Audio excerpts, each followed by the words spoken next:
My name is Sage Delacroix. I'm 29 years old. For 21 years, my parents called me the clumsy one, while my brother Declan collected Wharton degrees and corner office promises. They mocked my dyscalculia at holiday dinners, excluded me from family decisions, and paid me a third of what they paid him.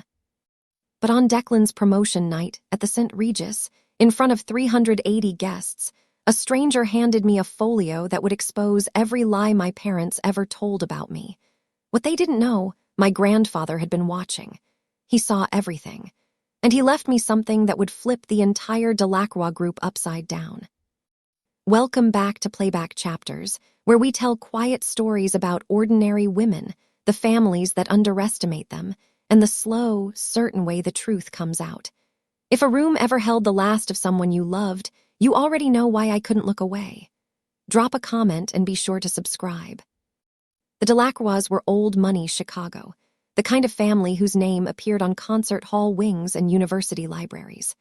My father, Henry Delacroix, ran the Delacroix Group, a private equity firm my grandfather, August, had built from a single desk in a Loop insurance office in 1968. By 2025, the firm managed $140 million in assets across healthcare and manufacturing portfolios. I was born with dyscalculia, diagnosed at 9. Numbers on pages would fracture and rearrange themselves, turning simple spreadsheets into labyrinths that took me 3 times longer to navigate than other kids. My parents' response wasn't accommodation, it was concealment. When I was 14, they hired tutors for Declan, quantitative finance boot camps, Mandarin immersion in Shanghai, CFA prep with a Goldman Sachs veteran who charged $600 an hour. When I asked about getting help with my math processing, my mother Colette just sighed. Sage, we've already spent so much on evaluations. At some point, we have to accept that some children just aren't built for numbers. I was 14, I believed her. So I learned to adapt on my own. Dictation software became my lifeline. I developed a system of narrative frameworks, spatial mapping, and relational thinking that helped me process information in ways traditional accounting couldn't. And every Sunday afternoon, I'd take the L train to my grandfather August's brownstone in Hyde Park, where he'd sit with me for hours, explaining concepts through stories instead of spreadsheets. Sage, he told me once, his weathered hand covering mine, your mind works in stories, not columns. That's not a deficit, Sherry. That's a different kind of architecture. I didn't fully understand what he meant. Then I would eventually, but first I had to survive another 20 years of being the Delacroix family's embarrassing secret. Christmas 2019, 22 relatives gathered around the walnut table in my parents' Gold Coast penthouse. Floor-to-ceiling windows, catered dinner, the annual performance of Delacroix family excellence. My father stood at the head of the table, champagne flute raised. I'd like to make an announcement, he said, his voice carrying that deal room authority he wore like a second skin. Declan has been accepted to Wharton, full scholarship, and he's already secured an internship with Blackstone for the summer. Applause, cheers. Declan blushed with practiced modesty. My eldest son, Henry continued, beaming, will be the first Delacroix to attend Wharton in 2 generations. He's going to take this family and this firm to extraordinary heights. More applause. Uncle Philippe clapped Declan on the shoulder. Aunt Marguerite dabbed her eyes with a napkin. Then my father's gaze drifted down the table, to me. And Sage, he paused, the warmth in his voice evaporated. Well, Sage is also here. A few relatives chuckled. Soft, uncomfortable laughs, the kind people make when they don't know what else to do. Declan didn't defend me. He laughed along with them. I stared at my plate. The beef Wellington blurred through the tears I refused to let fall. Under the table, a hand found mine. Thin fingers, papery skin. Grandpa August, seated across from me, squeezed gently. When I looked up, his eyes held something fierce, something that looked almost like fury directed at his own son. He didn't say anything, not then. But 4 months later, he called me to his brownstone, said he needed to show me something important. I didn't know it at the time, but that Christmas dinner, that moment of casual cruelty in front of 22 witnesses, had set something in motion, something that would take 6 years to detonate. After graduating from a state university in 2024, not Wharton, never Wharton, I applied for a position at the Delacroix Group.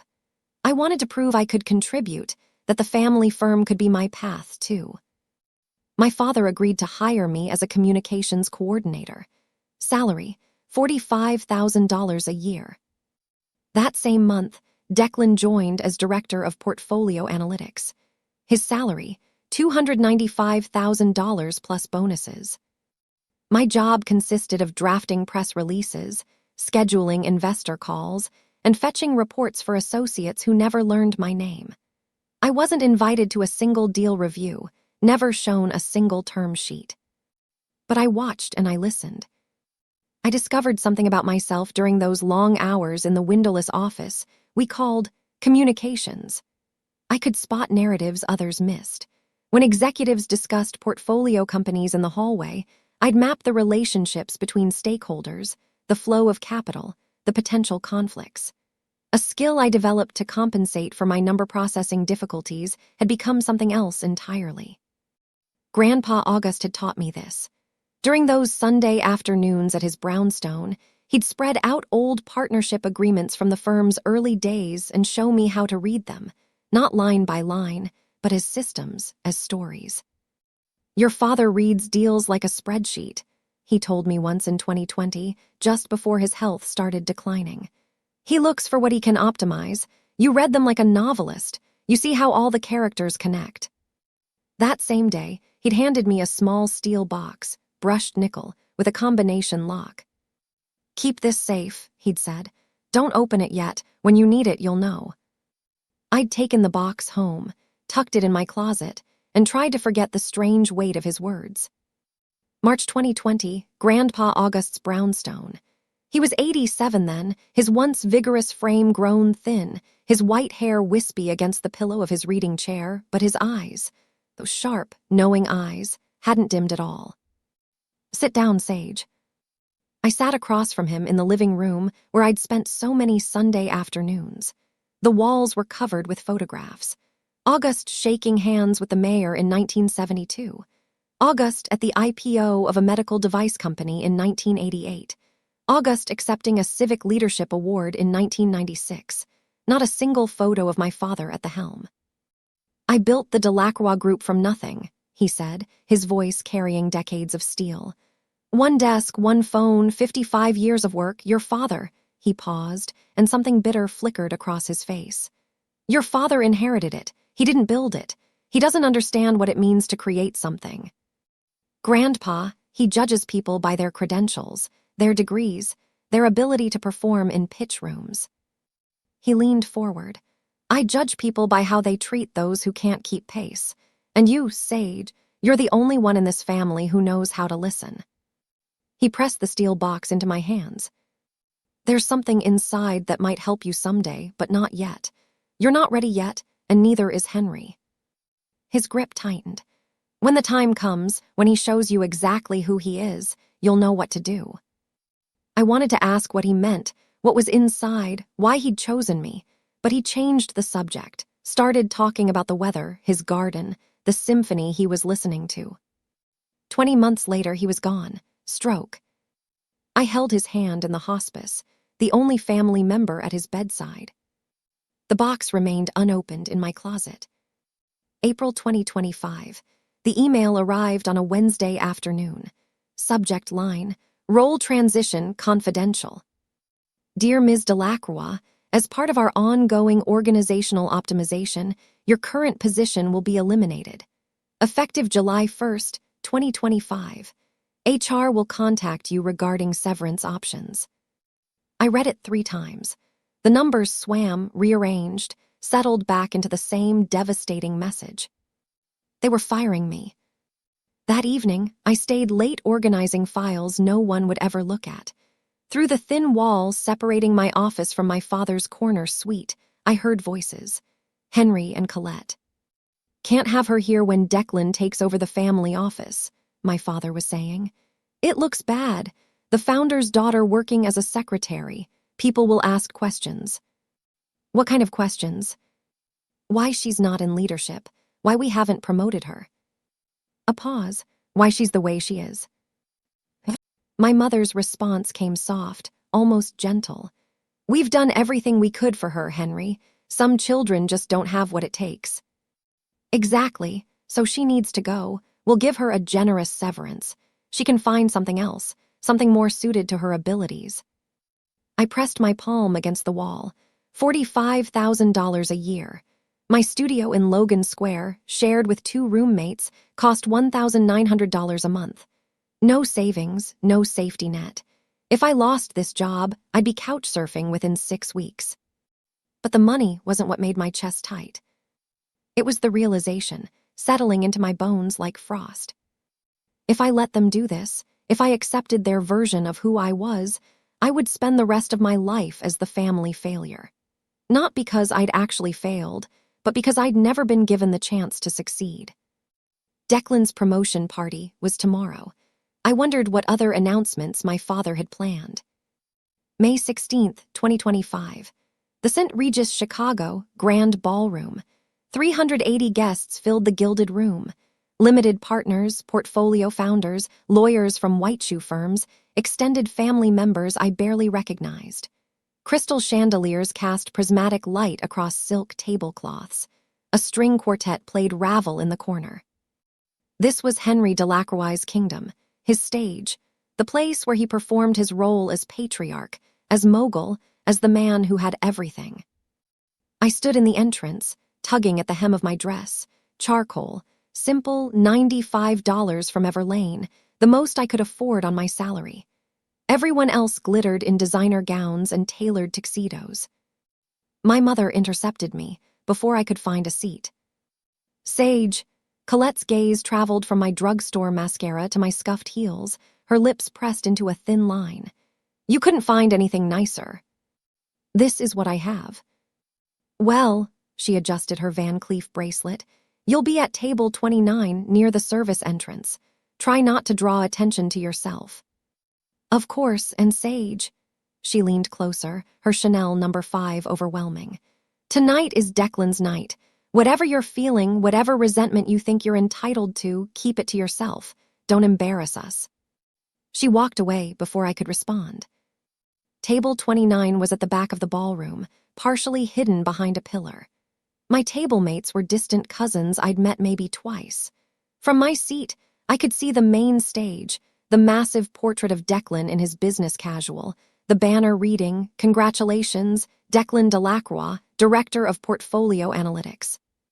And near the entrance, standing alone by the door, a silver-haired woman in a navy suit. She wasn't mingling, wasn't eating, just watching. Her eyes found mine across the crowded room. Something cold prickled down my spine. At 8:45 p.m., the quartet stopped. The lights dimmed. A spotlight illuminated the stage where my father stood, champagne flute raised. Ladies and gentlemen, thank you for joining us tonight to celebrate an extraordinary young man. The applause began before he finished the sentence. Declan closed 2 deals this quarter worth $55 million in aggregate. He sourced a Series C round for a biotech company that just filed for IPO. And last month, he was named to Crane's 40 Under 40. Henry's voice swelled with pride. But tonight, I'm not just celebrating his achievements, I'm announcing his future. Declan joined him on stage, radiant in a Tom Ford suit. Effective immediately, Declan Delacroix will inherit my entire estate upon my passing.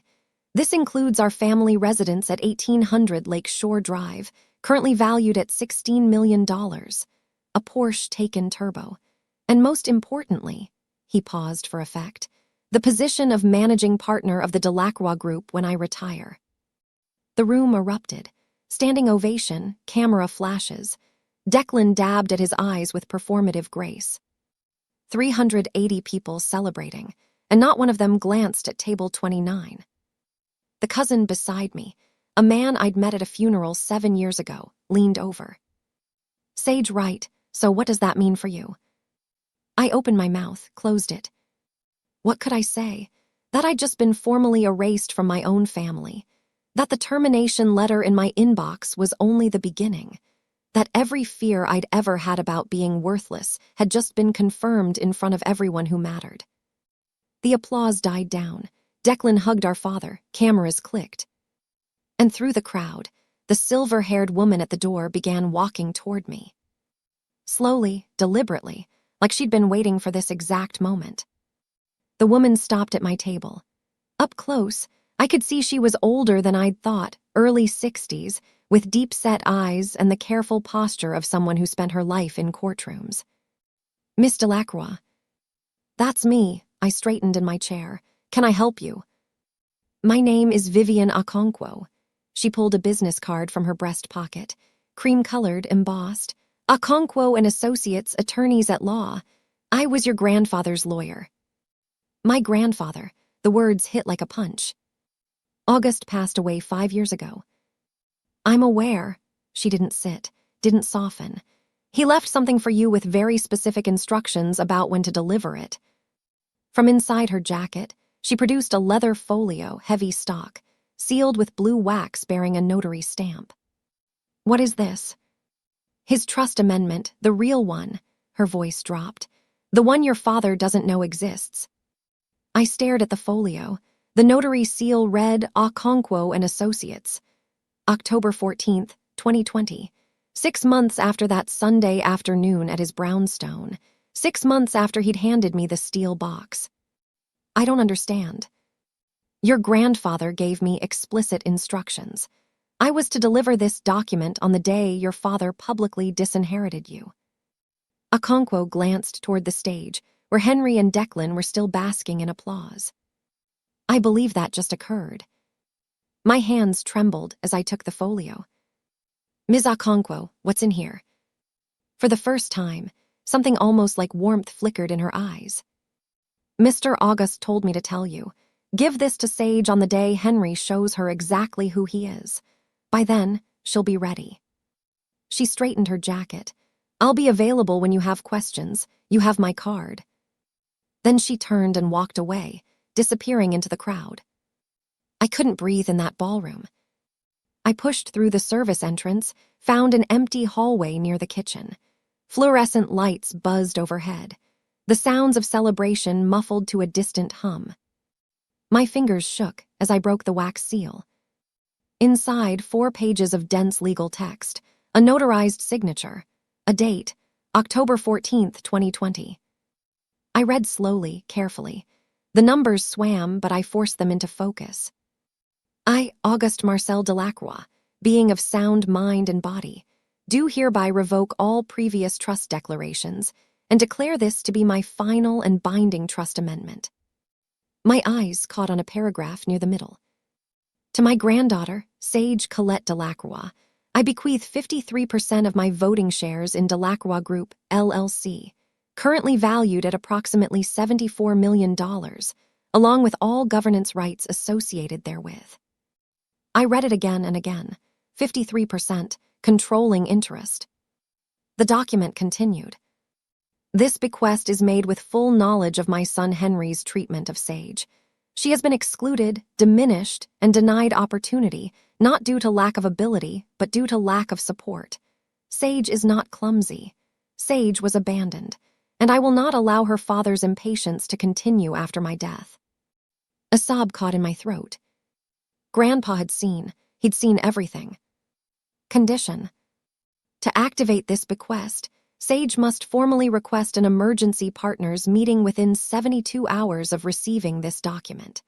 Failure to act within this window will render this amendment null and void, and all assets shall transfer per my 2014 declaration.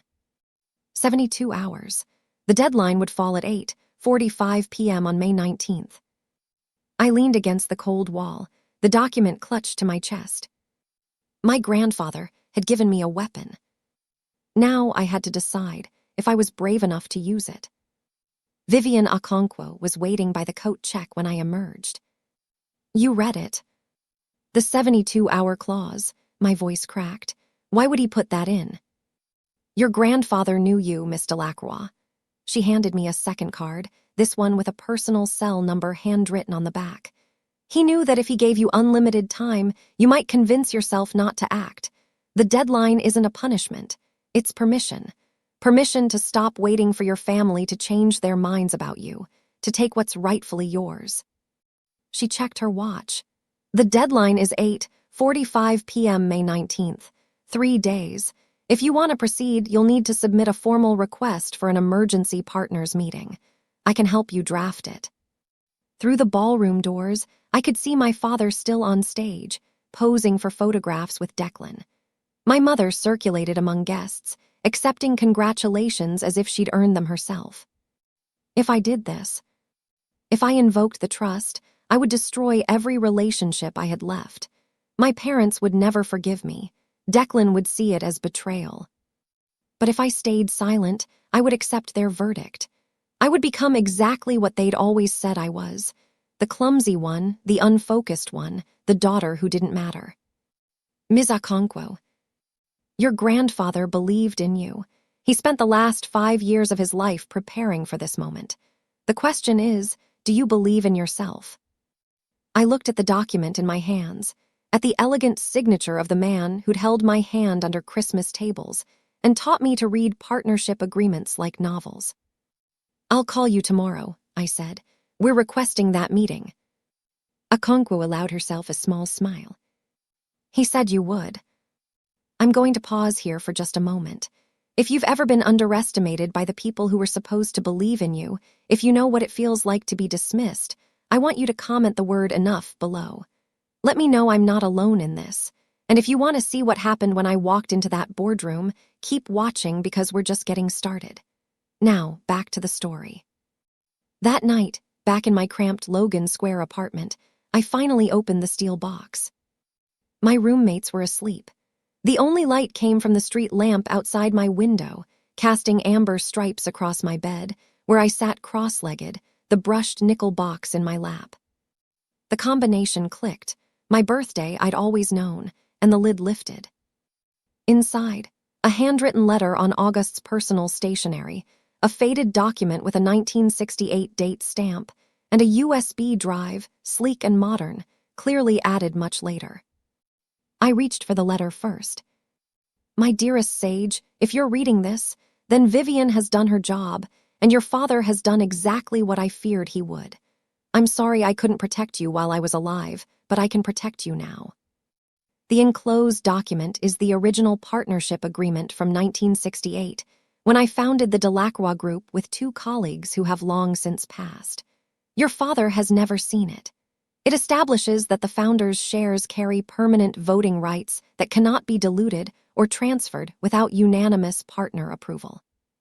The USB contains something else, something your father hoped I'd forgotten.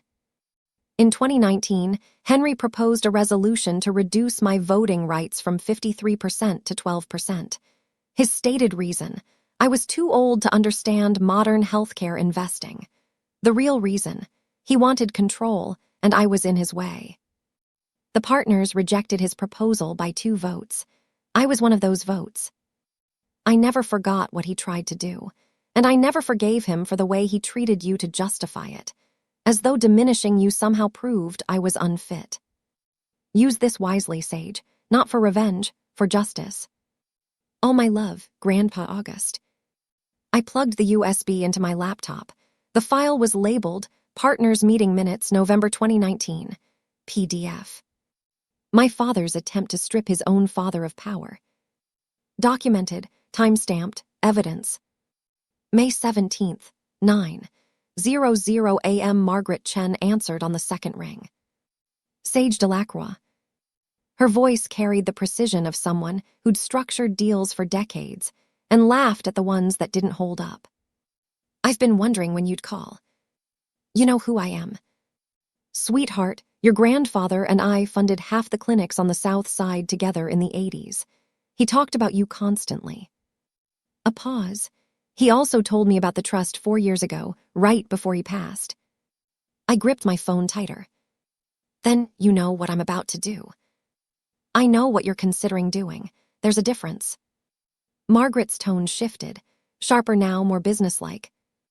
You want to request an emergency partners meeting. That requires 3 general partners to sign the petition. I'm one. You'll need 2 more. Can you help me find them? I can do better than that. I heard papers shuffling in the background. Henry Delacroix isn't as popular as he thinks. His management style is, let's call it, imperial. At least 4 partners have expressed concerns privately.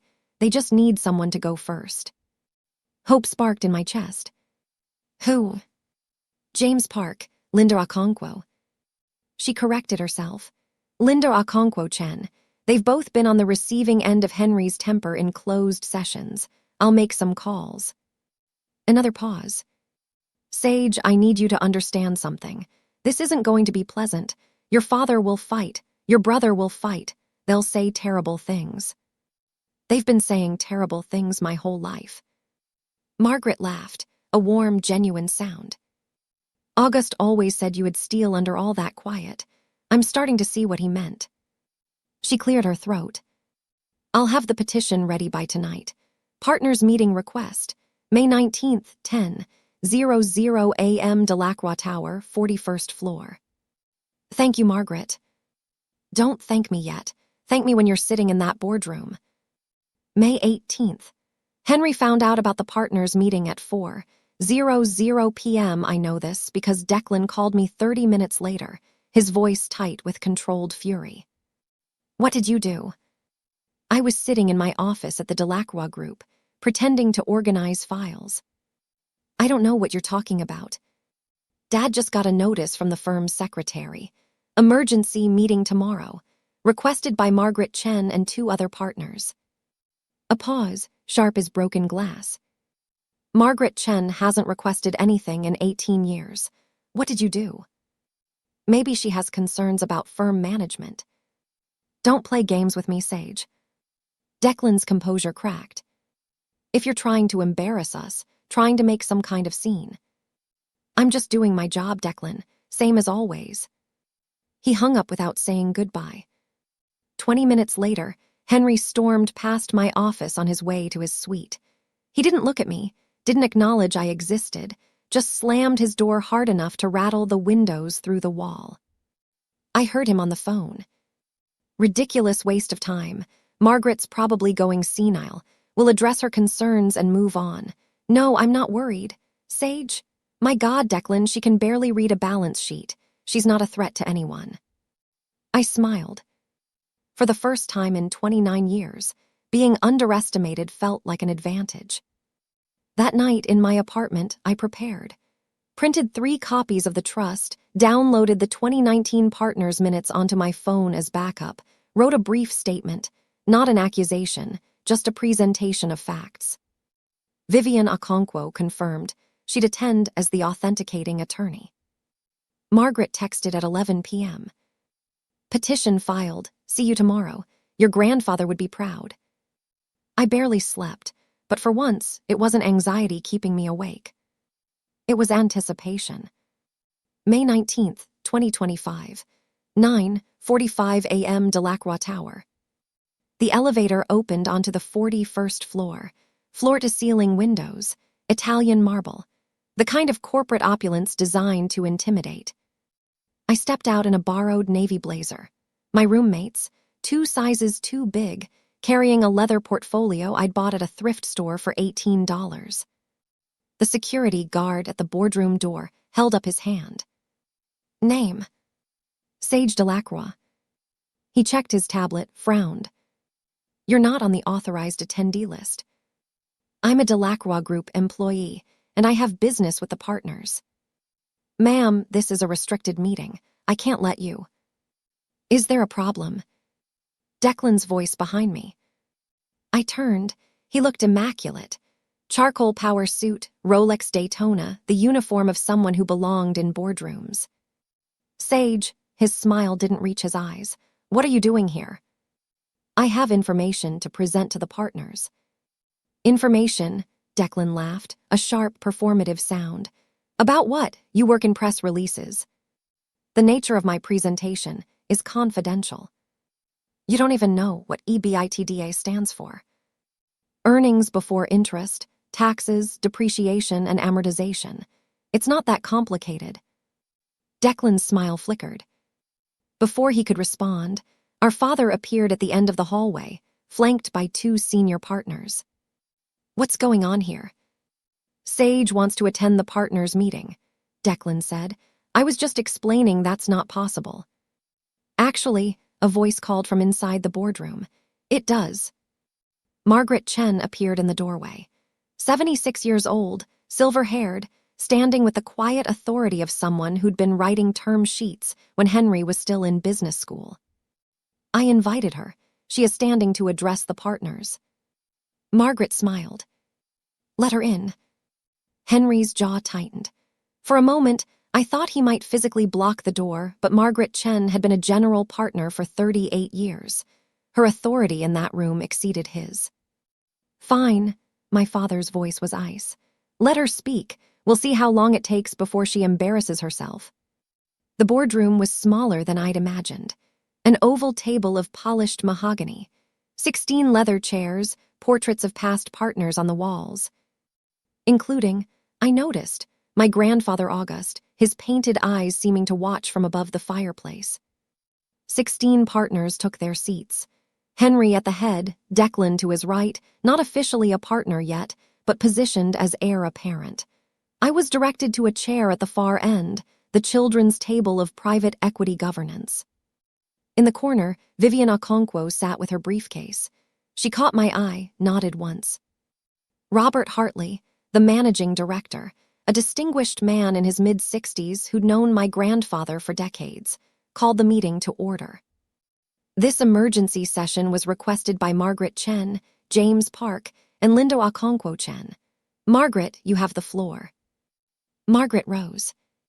"Thank you, Robert. I'll keep my remarks brief." She gestured toward me.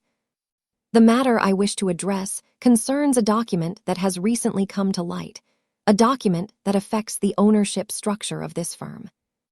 She yielded her time. "Miss Sage Delacroix." All eyes turned to me. Declan smirked. Henry leaned back in his chair with theatrical boredom. I stood. My hands were steadier than I expected. "Thank you, Ms. Chen, and thank you to the partners for allowing me to speak." I opened my portfolio. "What I'm about to present may come as a surprise to some of you. I ask only that you listen to the evidence before reaching any conclusions." Henry sighed audibly. I ignored him. Before I could continue, my father raised his hand. "I'm sorry, Robert, but before we waste the partners' valuable time." Henry stood, buttoning his jacket with deliberate slowness. "I need to provide some context." "Henry," Margaret started. "Sage is my daughter." His voice carried that patronizing warmth he used for difficult clients. "And I love her, but she's not qualified to address this board on any business matter. She works in a communications role. She has no legal training, no financial background, no deal experience." Declan chimed in, his tone dripping with false sympathy.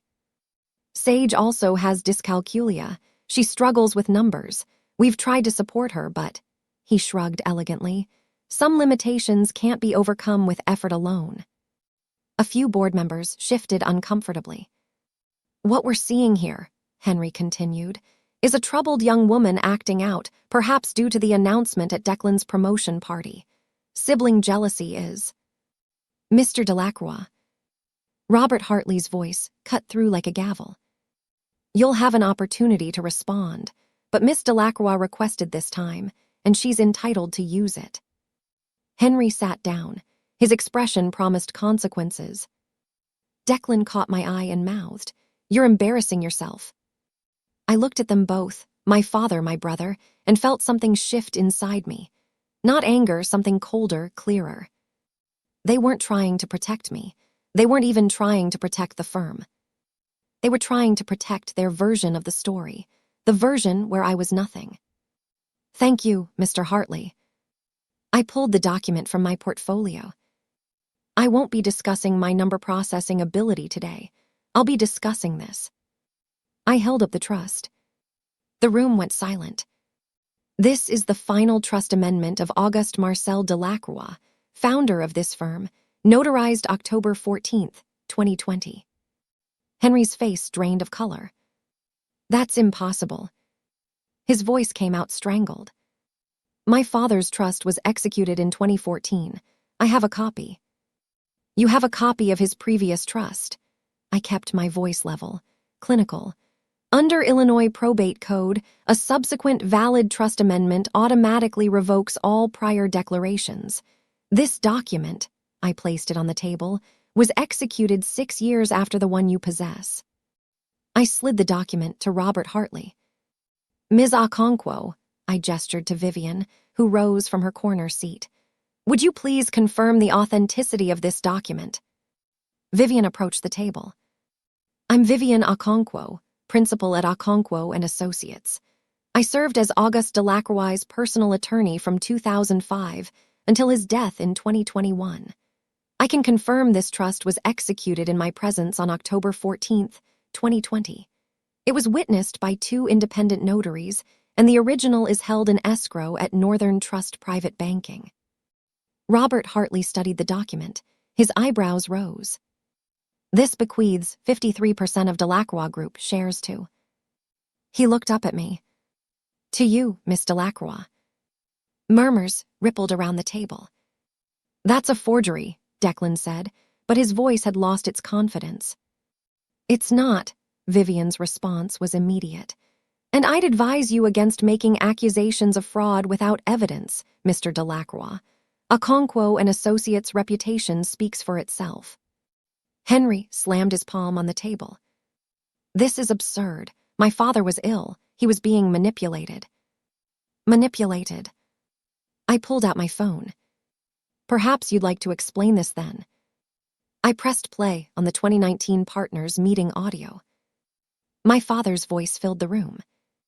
Auguste is 87 years old. He doesn't understand modern healthcare investing. I moved to reduce his voting rights to 12%. The recording ended. The silence that followed was absolute.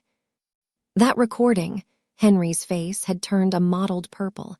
That was a private partners discussion which Auguste attended. I kept my voice steady. He recorded it, as was his right as a founding partner. Robert Hartley set down the trust. His expression had shifted from neutral to something harder. Miss Delacroix, would you read the relevant passage aloud? For the record. I nodded, took a breath. To my granddaughter, Sage Delacroix, I bequeath 53% of my shares in Delacroix Group, LLC, along with all governance rights associated therewith. I paused, letting the words settle. This bequest is made with full knowledge of my son Henry's treatment of Sage. She has been excluded, diminished, and denied opportunity, not due to lack of ability, but due to lack of support. Declan made a choking sound. Sage is not clumsy. Sage was abandoned, and I will not allow her father's impatience to continue after my death. I looked directly at my father. Henry has confused credentials with character, degrees with worth. He tried to strip me of my voting rights because I saw through him. He marginalized Sage because she reminded him of the kind of person he refuses to be. Henry said nothing. His hands, I noticed, were trembling. The trust concludes, I built this firm from nothing. I choose who carries it forward. I choose Sage. Robert Hartley removed his reading glasses. Vivian, you can confirm this document is legally binding. I can. The 2014 trust is superseded. As of this moment, Sage Delacroix is the majority partner of the Delacroix Group. Margaret Chen smiled quietly. James Park and Linda Okonkwo Chen exchanged glances. And for the first time in my life, I watched my father look at me with something other than dismissal. It was fear. This doesn't prove anything, Declan said, but his voice had turned brittle. Even if the trust is valid, which will contest, Sage has no deal experience. She can't run a firm. I'm not asking to run the firm. I address the full partners now. I'm asking you to examine the facts. I pulled the 2019 partners minutes from my portfolio. November 12th, 2019. Henry Delacroix proposed Resolution 2019-11 to reduce Auguste Delacroix's voting shares from 53% to 12%. His stated rationale. I found the passage. The founder is no longer capable of understanding modern healthcare investing. That was taken out of context, Henry started. The resolution failed by 2 votes, August's vote and Margaret Chen's. I looked at Margaret. Is that accurate? Margaret nodded slowly. It is. August called me that night. He was devastated. Not because of the resolution, he knew it would fail, but because his own son had tried to take everything he'd built. This is ancient history, Henry started. It's evidence. I cut him off. Evidence that my grandfather wasn't suffering from diminished capacity when he wrote that 2020 trust. He was protecting himself from his own son, and he was protecting me. Robert Hartley looked around the table. Does anyone else have documentation contradicting what's been presented? Silence. Henry. My father's jaw worked. No words came. Declan. My brother stared at the table. His perfect composure had cracked entirely. James Park spoke for the first time. Robert, I think we need to recess and have legal counsel review these documents. Agreed. Hartley checked his watch. We'll reconvene in 15 minutes. Vivian, please remain available. The partners rose. Conversations broke out in hushed tones. Henry didn't move. He sat frozen, staring at his father's portrait on the wall. I wondered if he could feel him watching. 15 minutes stretched into 45. The firm's legal counsel, a thin man named Patterson, spent the entire time on his phone with Okonkwo and Associates, Northern Trust, and the Illinois Secretary of State's office. I sat alone at the end of the table. Vivian Okonkwo brought me a glass of water. Margaret Chen patted my shoulder as she passed. Henry and Declan huddled in the corner, their whispered argument growing increasingly heated. Finally, Patterson returned to the table and whispered in Robert Hartley's ear. Hartley's expression flickered, surprise, then resignation. Please take your seats. The partners filed back to their chairs. The tension in the room had crystallized into something brittle. Our legal counsel has confirmed the following, Hartley read from his notes. The trust presented by Miss Delacroix is valid under Illinois law. It supersedes all previous trust declarations. Effective immediately, Sage Delacroix holds 53% of Delacroix Group shares. Someone inhaled sharply.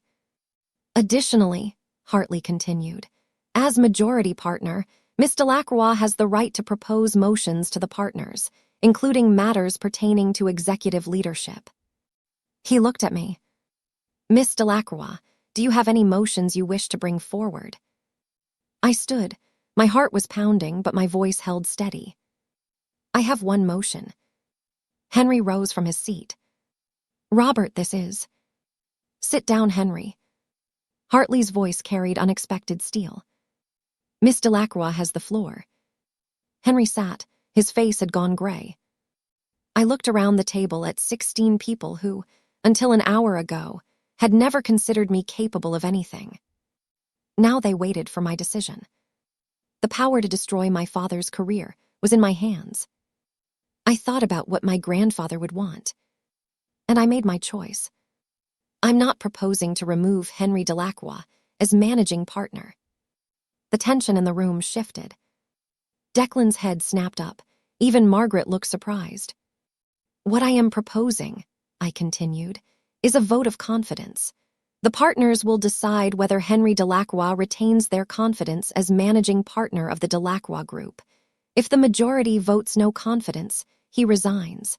If the majority votes confidence, I will not interfere with operational leadership during my tenure as majority partner.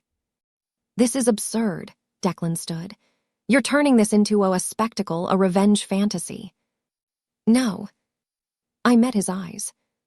This is partnership governance, the same process that exists in every well-run firm, the same process Grandpa August established in our bylaws 45 years ago. I paused. If Dad has the partner's confidence, he has nothing to worry about.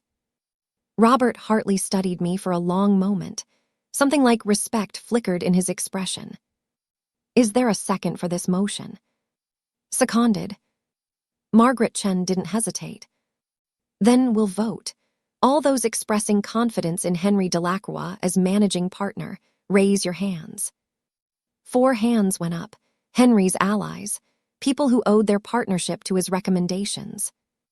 All those expressing no confidence. 8 hands rose. Robert Hartley counted twice.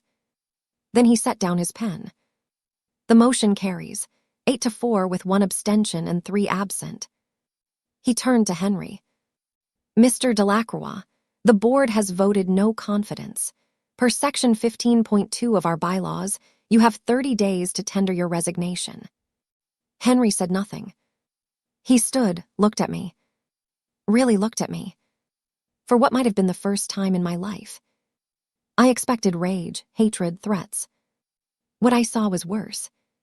Recognition. The understanding that he'd underestimated me so completely that he'd lost everything. He walked out without a word. I know what some of you are thinking right now. Why didn't she just fire him? Why give him the chance to keep his job? Because revenge isn't justice. Because destroying someone doesn't undo what they did to you. And because my grandfather didn't raise me to be cruel, he raised me to be fair. If that resonates with you, hit like, hit subscribe, turn on notifications because the story isn't over. Not even close. This is Payback chapters and we're just getting started. Now, back to what happened after that boardroom cleared. Henry caught me in the private corridor outside the boardroom. Colette was with him. Someone must have called her during the recess. Her face was tear-streaked, mascara bleeding down her cheeks. You. Henry's voice was barely controlled. You ungrateful, scheming. Henry, Colette put a hand on his arm. Not here. Not here. She just destroyed our family in front of 16 people. I stood my ground. I didn't destroy anything. I told the truth. The truth. Henry laughed bitterly. Your grandfather was manipulated. That lawyer, Okonkwo, she must have. Grandpa August wrote that trust 6 months after you tried to strip him of power because he saw exactly who you are. My voice didn't waver. You didn't lose because I betrayed you. You lost because you betrayed him. Colette stepped forward. Sage, sweetheart, you have to understand. We were trying to protect you. You've always struggled. We didn't want to put pressure. You didn't protect me. You erased me. 29 years of silence crystallized into words. Every Christmas dinner, every family photo, every conversation where you talked about Declan's achievements and pretended I didn't exist. That wasn't protection. That was abandonment. That's not fair. You're right, it wasn't fair. I met my mother's eyes. I spent my whole life trying to prove I was worthy of this family. I'm done proving. The documents speak for themselves. Henry grabbed my arm. This isn't over. We'll contest that trust. I pulled free. You'll lose, and you know it, because Grandpa August planned for every contingency, including this one. I walked toward the elevator. Behind me, I heard my mother's voice. Sage, wait. I didn't wait. For the first time in my life, I didn't need their permission to leave. The elevator doors closed on my parents' faces. I leaned against the brushed steel wall, finally allowing myself to breathe. The adrenaline that had carried me through the past 2 hours began to ebb, leaving something unexpected in its wake. Not triumph, not satisfaction. Grief. I'd just severed 29 years of hopping things would change, of believing that if I was patient enough, quiet enough, good enough, my parents would eventually see me, love me the way they loved Declan. That hope was dead now. I'd killed it myself. The elevator descended 41 floors. By the time it reached the lobby, I'd wiped my eyes and straightened my borrowed blazer. Vivian Okonkwo was waiting by the security desk. That was... She searched for the word. Remarkable. It was necessary. Your grandfather would agree. She fell into step beside me as I walked toward the exit. What happens now? Now I go home, sleep, try to figure out what my life looks like without the family I thought I had, and the firm. I didn't want to be managing partner. I never did. We stopped at the revolving doors. I just want the firm my grandfather built to be run by people who actually care about it, not people who see it as their personal inheritance. Vivian nodded slowly. The partners will want to meet with you, discuss transition plans, your role going forward. I know, but not today. I pushed through the door, felt the Chicago sunlight hit my face. Today, I just need to be Sage Delacroix, not a partner, not a victim, not a symbol. And tomorrow, I looked back at Delacroix Tower, 41 stories of glass and steel bearing my family's name. Tomorrow, I start building something new. May 20th, 2025. Henry Delacroix signed his resignation letter at 4:00 p.m. I wasn't there. I learned about it through an email from Robert Hartley. Miss Delacroix, your father has tendered his resignation effective June 15th, 2025. The board has appointed me as interim managing partner while we conduct a search for permanent leadership. Additionally, the board has voted to offer you a formal position, Director of Stakeholder Engagement.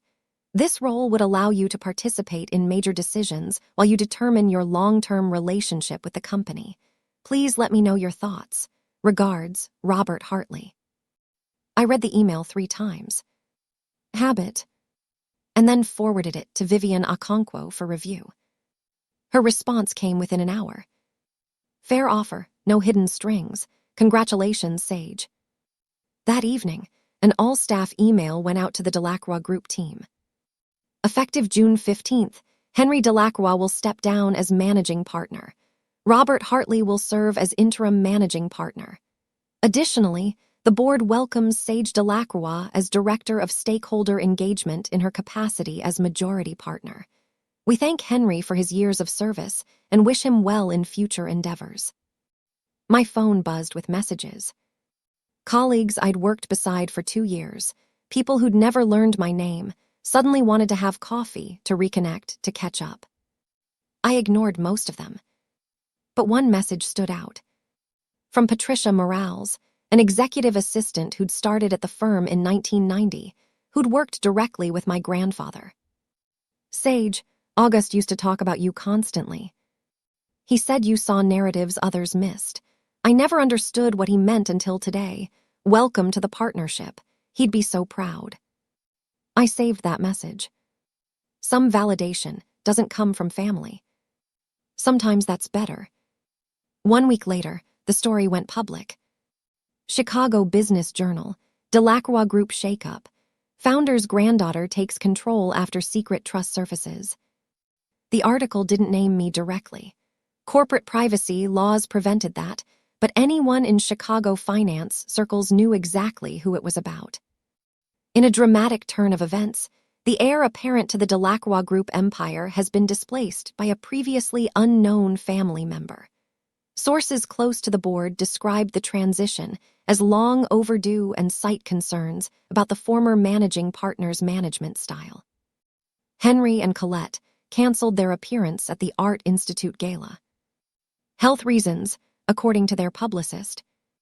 3 limited partners requested meetings with me personally, not with my father, not with the board, but with me. 2 of them, after an hour-long conversation each, confirmed they'd continue their relationship with the Delacroix Group. We've had concerns about Henry's leadership for years, one admitted. Your grandfather built something special. It's good to see his vision protected. The social fallout rippled outward.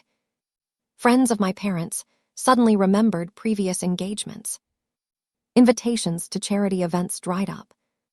The Delacroix name, which had once opened every door on the Gold Coast, now carried an asterisk.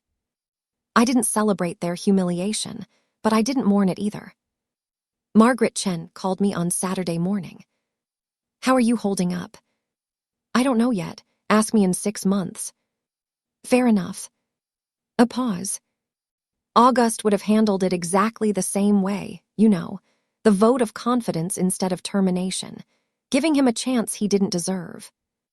She laughed softly. He always said mercy was the ultimate power move. I thought about that for a long time after we hung up. Mercy wasn't weakness. Mercy was choice. And for the first time, the choice had been mine. June 9th, 2025. 3 weeks after the board meeting, my phone rang at 2:00 p.m. Sage. My mother's voice sounded smaller than I'd ever heard it. Can we talk, just us? I agreed to meet her at a coffee shop in Wicker Park. Neutral territory. No chance of Henry appearing with lawyers. Colette was already there when I arrived. She looked older somehow. The careful makeup couldn't hide the exhaustion beneath. Thank you for coming. She wrapped her hands around a cup she hadn't touched. I know I don't deserve it. What do you want, Mom? To apologize. The word came out cracked. For everything, for the way we treated you, for the things we said, for the things we didn't say. Are you apologizing because you're sorry or because everything changed? She flinched. The question hung between us like smoke. Both, she finally admitted. I'm ashamed to say it, but both. Her eyes welled. I was so focused on Declan's success, on maintaining appearances. I told myself we were protecting you from expectations you couldn't meet. But that was a lie. I told myself so I wouldn't have to feel guilty. You let Dad call me worthless in front of family, in front of business partners. You never defended me, not once. I know. A tear slipped down her cheek. I know, and I can never undo it, but Sage, I don't want to lose you entirely. I don't know if that's even possible anymore, but I had to try. I looked at this woman who'd been my mother for 29 years, who'd braided my hair as a child and forgotten my birthday as an adult. I can't pretend the last 21 years didn't happen, I said slowly. But I'm willing to try building something new, something honest. She nodded, unable to speak. It wasn't forgiveness, but it was a start. July 2025, 2 months later, Declan called while I was walking through Millennium Park. I almost didn't answer. Sage, I know I have no right to ask, but can we meet? There's something I need to say. We sat on a bench near the Crown Fountain. The July heat pressed down like a weight. Declan looked different. The armor of perfection he'd worn his whole life had cracked. Dark circles under his eyes, hair pulled back carelessly. I've been in therapy, he said without preamble. Since May, 3 times a week. That's good. It's brutal. He laughed humorlessly. Turns out being the golden child isn't actually a gift. It's a different kind of cage. I waited. Dad expected me to be perfect. Every deal, every promotion, every accolade was never enough. It was just the baseline for what came next. He stared at the fountain. And the way they treated you. I told myself it was just how things were, that you were different, that I was protecting you by not challenging them. You weren't protecting me. No, I was protecting myself, because if I defended you, I became a target too. He finally looked at me. That's not an excuse, it's just the truth. What do you want from me, Declan? Nothing, I don't deserve anything. His voice cracked. I just wanted you to know, I see you now, really see you, and I'm sorry I didn't look sooner. We sat in silence. 2 siblings who'd grown up in the same house as strangers. I can't go back to how things were, I said finally. But I'm not interested in staying enemies either. Maybe we start over from scratch. Declan's eyes filled with tears. I'd like that. It wasn't the sibling relationship I'd wanted as a child, but maybe it could become something real.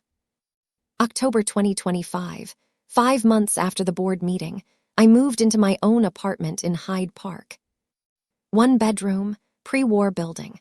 A view of the university where my grandfather had walked to his first investment meeting in 1968. The rent was more than I'd ever paid, but I could afford it now. My new salary as Director of Stakeholder Engagement at the Delacroix Group, $210,000 a year, plus dividends from my shares. The title was my idea, a new division focused on community health partnerships, sustainable manufacturing, social impact assessments. The kind of innovation my grandfather would have championed if he'd lived to see it. Henry called once a month now, short conversations, polite. He asked about the weather, about my new apartment, about work. We both pretended the past hadn't happened. It was easier that way. Colette and I had lunch every other week. Slowly, awkwardly, she was learning to see me as a person instead of a problem. It wasn't the mother-daughter relationship I dreamed of. But it was honest, which was more than we'd ever had. Declan and I got coffee on weekends sometimes. We were learning each other, really learning for the first time. He told me about the pressure he'd carried. I told him about the loneliness. Neither of us pretended the past was okay. But we were writing a new story. On the wall of my apartment, I'd hung my grandfather's portrait, the same one that had watched over the boardroom for 45 years.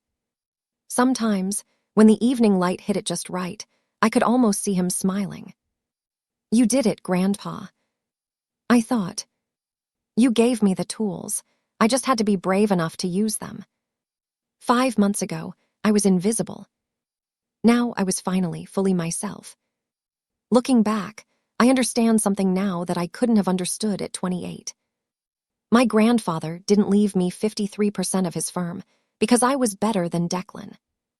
He left it to me because he knew I wouldn't let power corrupt me the way it had corrupted my father. Dyscalculia isn't my flaw. It's part of who I am, like my narrative memory, my patience, my ability to see connections others miss. The things that made me clumsy in my parents' eyes were the same things that made me see the truth when everyone else looked away. Henry judged worth by credentials, by degrees, by performance. August judged worth by character, by kindness, by the way people treated those who couldn't keep pace. And now, finally, I get to judge my own worth. Not by what my parents say, not by what my brother achieved, not by what any stranger on the internet thinks. By my own standard, my own measure, my own truth. If you're watching this, and you recognize yourself in my story, if you've ever been the overlooked one, the dismissed one, the one they said would never amount to anything, I want you to know something. You don't need a secret inheritance to prove your value. But you do need to give yourself permission to stop seeking approval from people who will never give it. Boundaries aren't walls, they're doors. They let you decide who gets access to your life, and on what terms. My family hurt me for 29 years, but I didn't need to hurt them back to find peace. I just needed to stop waiting for them to see me and start seeing myself. That's the real inheritance my grandfather left me. And nobody can ever take it away.